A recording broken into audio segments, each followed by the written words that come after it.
गत 3 दिन धरी गंजाम जिले में लघुचाप जनित वर्षा लगी रही जार प्रभाव में पोलोसरा एवं आखपाख अंचल प्रायतः धान बिलरे चाषी अमल होगाकू धान केंडा गुड़िक अदिनिया वर्षा माड़े भिजी जाइथिबा देखिबाकू मिलिछि।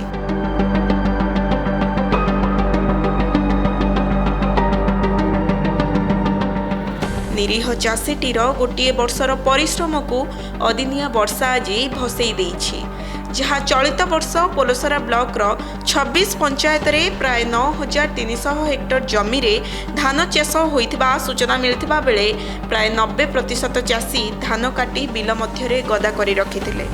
हेले दुर्भाग्यवशतः अमल पूर्वर लघुचाप जनित अदिनिया लगन वर्षारे चाषी प्रायतः धान बिलरे ही भिजी नष्ट होइथिबा अभियोग होइछि। एने राज्य सरकार तुरंत चाषी समस्त समस्या को हृदयंगम करी उचित पदक्षेप ग्रहण करबा पई चाषी माने दाबी करिसंती।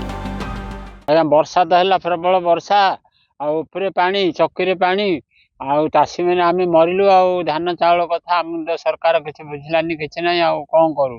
वर्षा हो वर्षा छाड़ियार ना पानी तो क्यारी क्यारी पानी करदेला धान गदा चक्की पानी उपरे पानी चाषी मैंने दरस्ता मरुचु। वर्षा है कालुआ 3 दिन है नागिच पानी आंठे पानी धान क्यारी आठे नाके पानी अच्छी कि गज हब चारि कति माटी देकरी पानी हाणिकी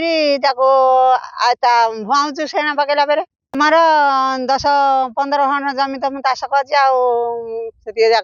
जमी ए नष्ट वर्ष जाक आम पेज पानी नगेकि कलु ऋण बाकी आणिकी एबे तो एतिक नष्ट है तुम सरकार साहाय्य नबेल तो भल है ना भासिलु पानी आंडा।